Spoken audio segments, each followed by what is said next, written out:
Hello there, and welcome to the second episode of the Infinite Inning Reissue series. I am your host, Stephen Goldman. For this installment, we go all the way back to May 2017, a mere 8 years ago, more or less precisely, for a couple of stories which shared the theme of people who were not where they belonged, or at least the people around them were of the opinion that they weren't where they belonged. I don't think, although it's hard for me to recall specifically what I was thinking at exactly that moment, that this was intentional.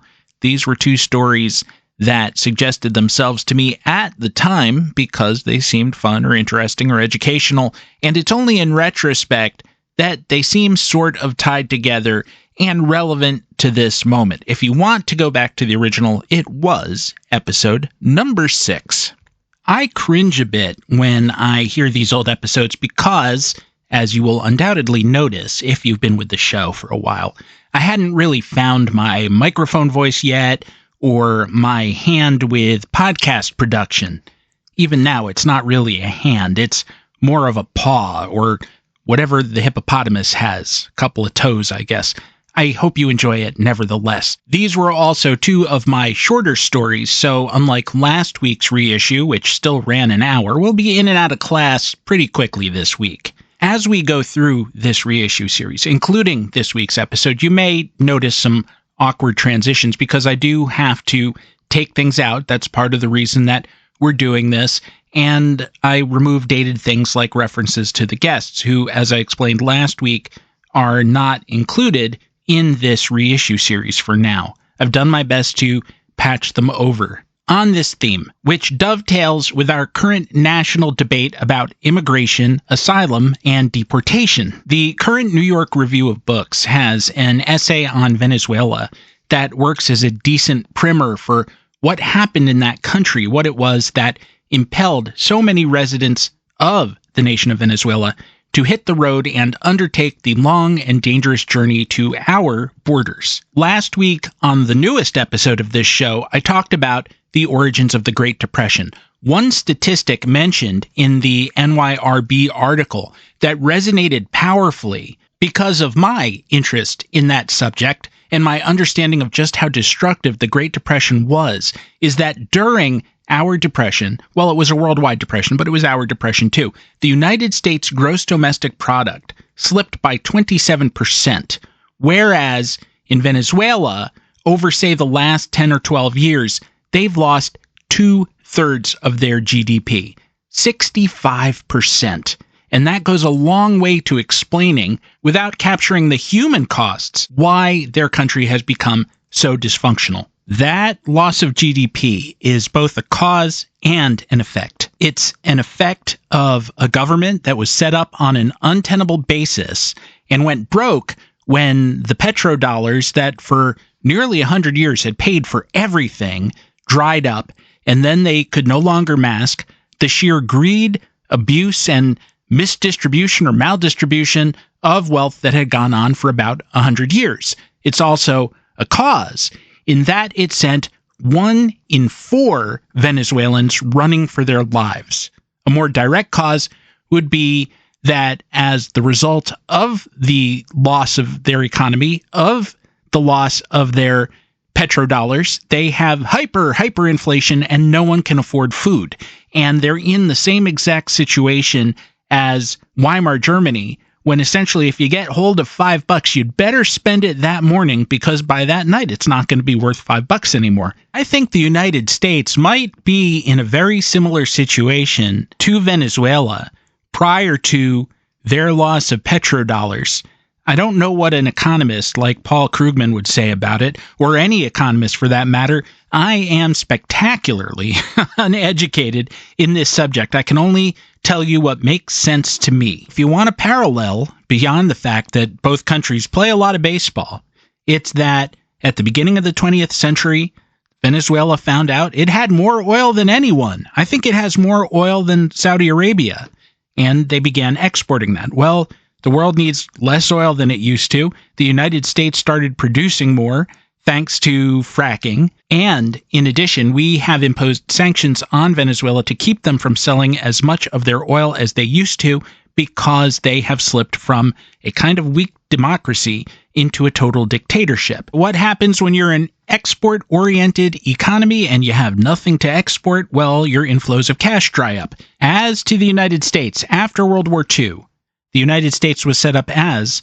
the world's reserve currency, as the world's safe refuge for dough. Whether they buy the gear that we sell or not, however you define gear, in good times, they park their money here, which means it's available for banks to loan out to businesses to grow those businesses and give us all jobs.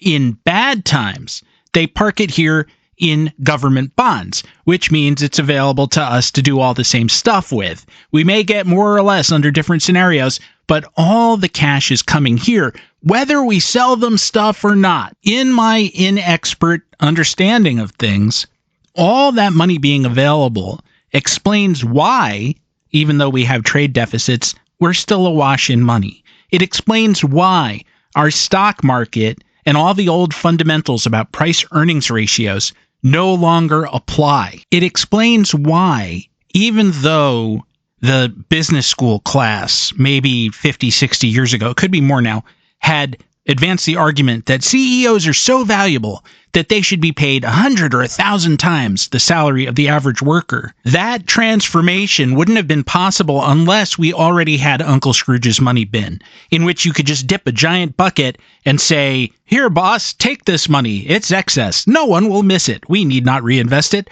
Put in another pool. Put in your third pool." But if we change the way the game is played, as it was changed through various factors, both sort of naturally occurring and man-made, and some of those cash inflows are diverted to China or put into euros or something, well, then, I mean, we don't need to weep for those CEOs, but the wealth of our society, which is not earned, but we were getting it just for being here, for being us, or who we were until recently, it will be greatly reduced. And so maybe we may manufacture more cars in that future, or sell a few more cars, and have a few more industrial jobs. But it doesn't mean we'll necessarily make more money than we were getting, again, just by ascribing to the rule of law and the system that we set up for the post-war world. In some ways, that's less interesting than another statistic that I mentioned a few minutes ago.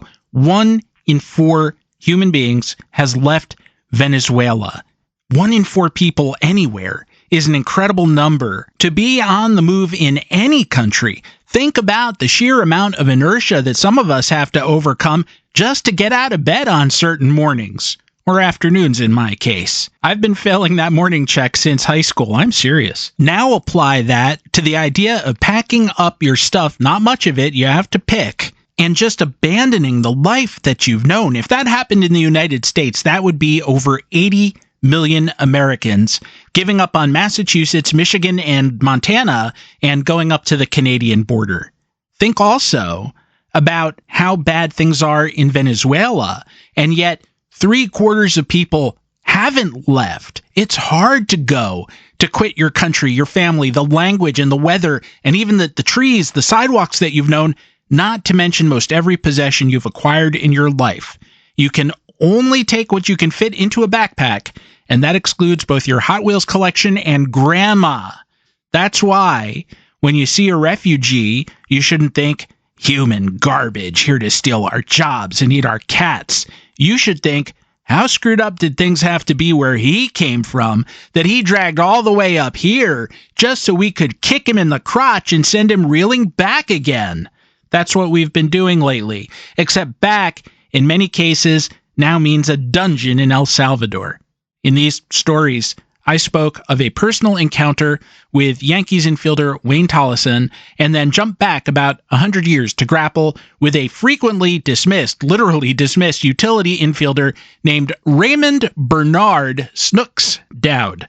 I confess that 8 years later, I still think about both stories, first because the former happened to me in a sense, and the latter because, well, I empathize. I probably think about it once a week. It's personal to me because, as you'll hear me say in a moment, aspects of Snooks' dilemma, the way he was rejected, resonate with my own insecurities and perhaps some of yours. Or maybe you're much more centered than I am. That is always possible. In relating the stories of Wayne Tolleson and Snooks Dowd to our present moment in history, first, I'm doing what I've always done on this show. That is what the show is about. And secondarily, it's what I feel obligated to do. A few months ago, a listener chastised me, I think in a friendly way, over in the Facebook group for spending so much time on immigration and players who were immigrants and first-generation Americans as well, players such as Joe DiMaggio. It seems to me that as a program that is oriented around baseball history, the vitality granted to the game by our continuous influx of new blood into the United States, going back over 150 years, is one of the chief lessons baseball teaches us as Americans. First it was the Irish and the Germans, and then the Italians and the Jews, and, once they were allowed, belatedly, the children of the African Americans and grandchildren who were dragged here from the 1600s to the 1800s. Before that, even white Cubans. After that, black Cubans, and so on. Our lives would be a lot poorer if not for everything that those people brought with them.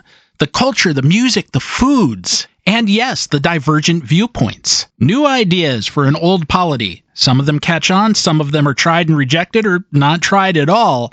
But it's better to hear it than to just stay in the same old rut. Speaking of just the game, our lives would have been a lot poorer if we hadn't had Fernando Valenzuela or Ichiro Suzuki. Back in episode 328 of the show, I spoke specifically about Venezuelans in baseball, so I won't list them all again. Instead, I'll just say that if not for Miguel Cabrera, we'd be approaching 60 years without having seen a Triple Crown winner in baseball. That's a small thing, but it's something. I understand that the argument over immigration doesn't mean just throwing the doors wide. There are questions of cultural integrity that I think are legitimate and have nothing to do with race or religion or anything like that, but have to do with continuity of values. Our current leaders often accuse anyone who doesn't just reflexively want to have a zero tolerance policy to just put a cork in the bottle and not let anyone in of preferring an open border. I don't. I just want empathy and to be part of a country that stands for assuaging suffering in the world instead of adding to it. For about a dozen years, as I alluded to earlier, the U.S. has had multiple sanctions against Venezuela because the country went from being a flawed democracy to an outright dictatorship. Now, whether you think that's the right policy or not, you can't have it both ways. The sanctions deepened the economic misery of a country that was already in trouble and sent more people streaming out. Then we don't want them when they get here. And I don't know how you resolve having some responsibility for what's happening and simultaneously refusing the consequences of that responsibility. Here's a hypothetical, and I don't know the answer to this. Tell me what you would do with this. Imagine an island nation of, say, 1.5 million people.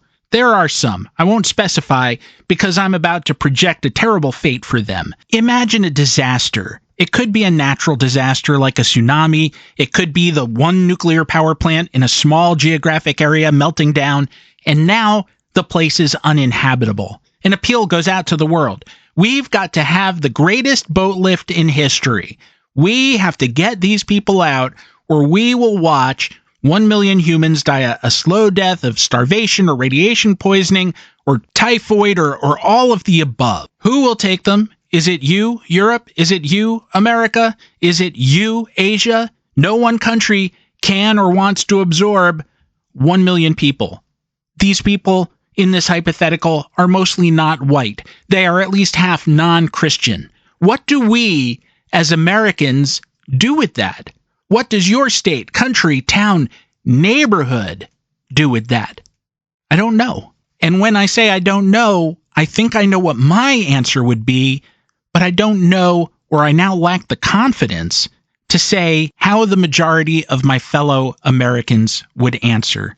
A brief note, this episode originally featured guests Jesse Spector and John Heyman. Again, that is not part of the Reissue series, but I thank them both for their contributions to the show at that time. In John Heyman's case, he was really doing me a favor. We just happened to be at the same publication at the same time. We are acquaintances, not close friends in any sense, but when you've been in the business for a while, people know your name. They recognize it at least, even if they may not think of you as their best pal. And whereas I can think of a couple of notable exceptions, most people have been really good at paying things forward and sharing their own success. Briefly, if you happen to be listening to these shows in order, both the reissues and the new weekly episodes, in the most recent of the latter, I talked about the historically poor start by the Rockies. It does tend to make one hysterical. The next day after that episode came out, the Rockies lost 21-0 to the Padres, and the day after that, they actually won one, but they fired longtime manager Bud Black. As with the Pirates firing Derek Shelton, it wasn't him. Maybe he was helping, maybe he wasn't, but the fact is that Rockies ownership doesn't know what it's doing and pretty clearly doesn't care that it doesn't know. And one more thing, as I have been recording this new introduction for this episode, news broke that Commissioner Rob Manfred has taken both the Black Sox and Pete Rose off of baseball's ineligible list. I'm appalled. I don't want to say more than that, because between now and the next time you'll hear from me, I have to write about this for Baseball Prospectus. More than that, I want to write about it for Baseball Prospectus. But no doubt I'll have more to say on our next regular episode, which comes out just 2 days from now. Would you believe even Shufflin' Phil, who I mentioned both 2 regular episodes and 1 reissue episode ago, is now off the banished list. So let's pause for a quick break, and then we'll go to Wayne and Snooks. Good old stubborn Snooks. Past me, we'll see you on the other side.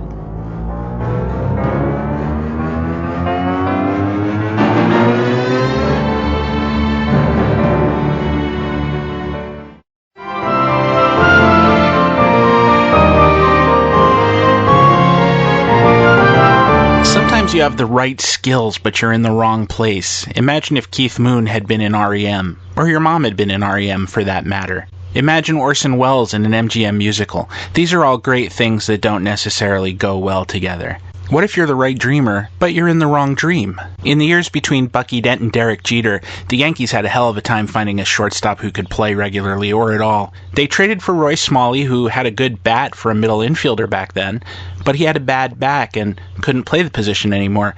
Andre Robertson looked like a good glove. I'm not sure if he really would have hit on a long-term basis, but regardless, he got into a bad car accident that pretty much terminated his career. Bobby Meacham was error-prone, didn't hit consistently, and had been singled out by George Steinbrenner for destruction. One guy that they tried in this period was Wayne Tolleson. Wayne came over in a 6-player trade with the White Sox, which also saw the Yankees get Ron Kittle and Joel Skinner.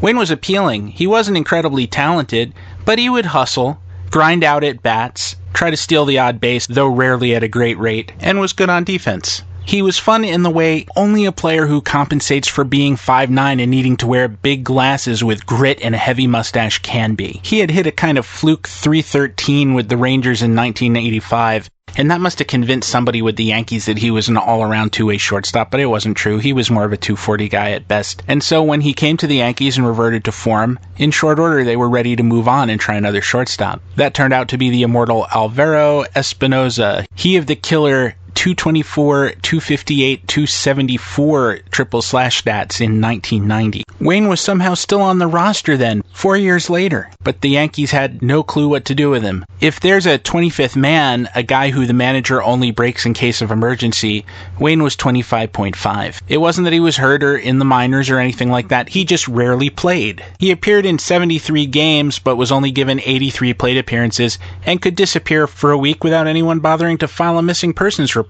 My friends and I who followed the Yankees closely tended to notice this, especially with Espinoza being so miserable that even Tolleson would probably have been better. One day, my friend Andy and I went to a game and arrived early and moved down to field level to take in batting practice. As we leaned on the rail, Wayne Tolleson strolled onto the field a short distance away from us. I really don't remember which of us shouted this out loud, but one of us said, "Hey Wayne, what are you doing here?" And without missing a beat, without even looking up, Wayne shouted back, "I don't know." Right dreamer, wrong dream. I'm Stephen Goldman, and this is the Infinite Inning Baseball Podcast.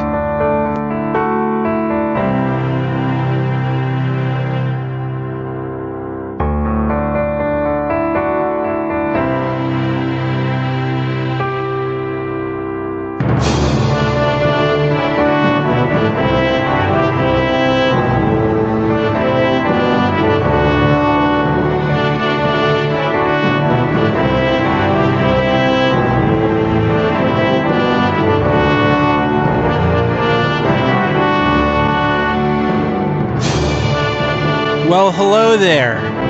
The journey on the ice floe with the hideous but strangely articulate creature has come to a surprisingly good end, and you find yourself in episode 6. Although it's spring, you look like you need a blanket. Things are a bit strange here today. Or not strange, but unusual. They're always strange. I was wondering, folks, do you ever feel like you're not wanted even when there's not a good reason for you to feel that way? I do all the time.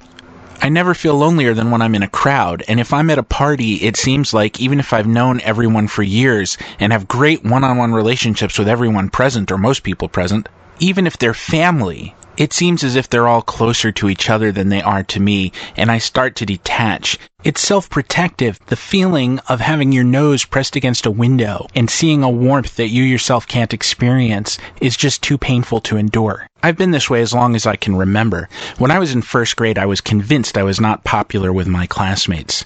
I was invited to a birthday party, and I was dreading it, begged my mother not to make me go, because I thought, why was I invited? None of these people like me. When it came to the actual event, a trip to the movie theater to see Star Wars in its first run, and I'd seen it a bunch of times by then, parenthetically. Movies stayed in theaters longer then, and retrospectively, it feels like I probably saw Star Wars at 35 birthday parties. We got to a theater with a balcony, an old-style one that regretfully no longer exists, and there was a scrum among the kids to sit next to me. I want to sit next to Steve. No, I want to sit next to Steve. I want to sit next to Steve.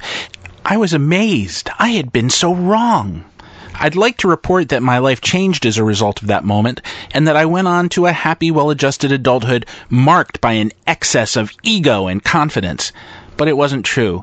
The lesson didn't stick. Unfortunately, those feelings are just hardwired into my personality. Right or wrong, I'm going to feel like they don't want me around, whoever they is. But I do know of one baseball player for whom those feelings were actually true. The Dodgers spent most of the first third of the 20th century looking for a quality second baseman they could hold on to for a number of years.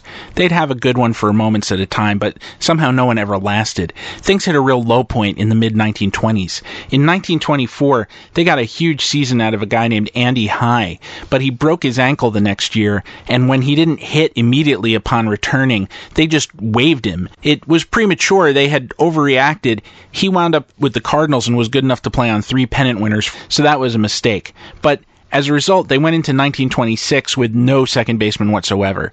And their manager, Uncle Robbie, Wilbert Robinson, decided to take a flyer on an International League player, Raymond Snooks Dowd, and arranged for him to come to camp from the Jersey City Skeeters on a try-and-buy scheme. And at first it seemed like it was working out. Snooks had some things going for him. He was a career .307 hitter in a long International League career, and he had no power to speak of, but then not many middle infielders back then did, so that was no big deal. And he was terrifically fast, probably one of the fastest players in organized baseball at that time.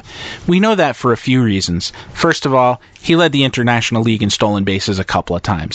If you figure his International League stolen bases on a 162-game basis, he was averaging about 44 a year. Second of all, if you read descriptions of his play from his first tryout in the majors, which came in 1919, that year keeps coming up on this podcast and I need to figure out a way to stop it. You come across reports like, he was gifted with the winged feet of Mercury, or he hopped over the turf like the hound in pursuit of the elusive rabbit. That's pretty fast. I've seen a lot of Billy Hamilton, and I've yet to feel moved to comment that he hopped across the turf like a hound in pursuit of an elusive rabbit. You know, they used to do things before games like have faster players like George Case race a horse. Maybe we could arrange for Billy Hamilton to race a rabbit, but only if it's humane. To the rabbit, and to Billy Hamilton too. Finally, we know that Snooks was fast because his major legacy in sports, if you could call it a legacy, comes not in baseball but in college football, where he played for Lehigh University. He's credited with one of the longest touchdowns in collegiate history, which, depending on what account you come across, is listed at 150 or 200 yards. How did he do that, given that a football field is only 100 yards long? Well, it seems that he recovered a fumble near his opponent's end zone, somehow got turned around in the scrum, scrum and made a beeline for his own end zone, not realizing that the tackles he was breaking to his left and tackles he was breaking to his right were his own teammates trying to stop him from doing the unthinkable. He got down there, figured it out, somehow hooked a U-turn, and, I assume because everyone was just stunned into a total stillness, he made it all the way back up the field to score in the proper end zone. Snooks was given the starting second base and leadoff job for the Dodgers as of the third game of the 1926 season. He played 2 games, went 0 for 8, and was promptly returned to Jersey City. It wasn't the hitting that was at issue. Although I can't find evidence of this in the game stories from the day, what has come down to us is that Robbie found that Snooks didn't have the arm to make the throw from second to first base. It seems to me that this must have been a momentary injury that Snooks was trying to conceal. It seems unlikely that he played for as long as he did in the minors, and even under the eyes of Uncle Robbie during spring training, without anyone noticing that he was incapable of making the shortest throw in baseball. Nonetheless, he was gone back to the minors, and that's where things got kind of weird. Jersey City decided they didn't want him back, and they sold him to the Newark Bears. Dowd took his time reporting to the Bears. They were on a road trip, and by the time he showed up, they had their noses so out of joint, they didn't want him either.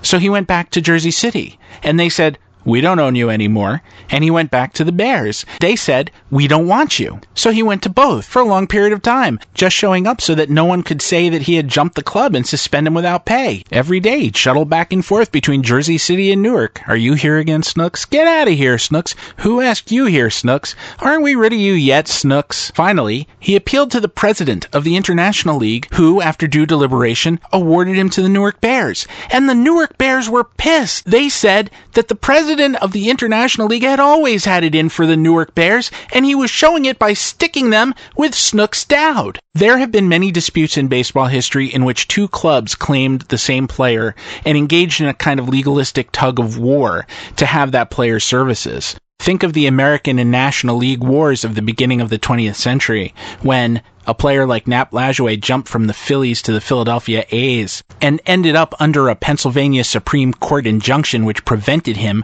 from playing anywhere in the state of Pennsylvania except with the Phillies, a complication which later required his trade to Cleveland, which is where we primarily remember him as playing today. In the 1980s, there was the strange case of Tim Belcher, who had been selected in the first round of the now defunct January phase of the amateur draft by the New York Yankees, and 5 days later, baseball declared that he was eligible to be selected in the free agent compensation draft and headed off to the Oakland A's. That just makes no sense. You can't lose a player 5 days after he was drafted, but that's what baseball ruled, and Belcher went on to have a 14-year career as a starting pitcher, none of it with the Yankees. Cases like that come readily enough to mind, but examples like Snooks Dowd's, where 2 teams fought not to have a player assigned to their team, are much harder to recall. Snooks never got another chance at the major leagues. In fact, he never really got another chance at the International League. Once Newark and Jersey City passed, he went down to the Springfield Ponies of the Eastern League and barely hung on into the 1927 season, bouncing from Bridgeport to Hartford to Providence. And I would like to assert here that Franklin Pierce Adams was wrong, and that the saddest possible words in baseball are not Tinker to Evers to Chance, but Bridgeport to Hartford to Providence. His career ended that year. His speed would never be utilized in the major leagues, and his throwing arm would never be proven. He was 29 years old, and indisputably, he wasn't wanted. You know the old joke line, "It's not that I'm paranoid, it's just that everybody is out to get me"? It seems to me that those two are not mutually exclusive propositions. You can be paranoid, and they can be out to get you. That's a very dangerous situation when everything you know is right. Similarly, they might call you oversensitive, they might call you needy, they might say that you're insecure, and all those things might be true, and you also might have good reason to feel that way. And those sidelong glances that you see, those private conversations of which you're aware but are not quite privy to, you are not misinterpreting. Their eyeing you is an act of appraisal. You have been found wanting. They're planning to let you go. Your arm's just not good enough. They're waiting for the right time to let you know. Holy priceless collection of Etruscan snoods, Batman. We've made it barely, but barely to the end of episode 6. I thank you for sticking around. You can follow Jesse Spector at Jesse Spector on Twitter. Some of us are lucky enough to have a name that's not as common as Joe Smith, and that's why you can follow me at Go Stephen Goldman. Unfortunately, sexy Stephen Goldman would have violated truth in advertising laws. Similarly to Jesse, that is, you can follow John Heyman at John Heyman. Everybody's got it so easy. And you can read us all at FanRag. You can send me your comments at infiniteinning@gmail.com. And for gosh sake, subscribe, rate us on iTunes. Tell your friends, tell your mama, tell your papa. Our love's gonna grow. Ooh-ah, ooh-ah. I really do appreciate it because the more people that listen, the more are hearing us. Don't you love a tautology? I do. We don't have a sponsor as yet, but I understand we're in intensive negotiations with a company that rents video cassettes out of storefronts. Block something or other. Until that works out, we are brought to you by the number 30. Our producer is zombie Snooks Dowd. He's pretty angry and he's threatening to take my brain and not quite throw it all the way to first base. Our theme song, which you've heard throughout this episode and in fact are hearing now, was co-written by myself and Rick Mooring. He's a long-distance runner now, and he'll be sending photos back to NASA as soon as he reaches Jupiter. Well, if the sun doesn't freeze at a time when Davy Crockett's not around to thaw it with a little bear grease and a swift kick, I'll be back next week with David Roth, and we'll have more tales and discussion from inside the infinite inning.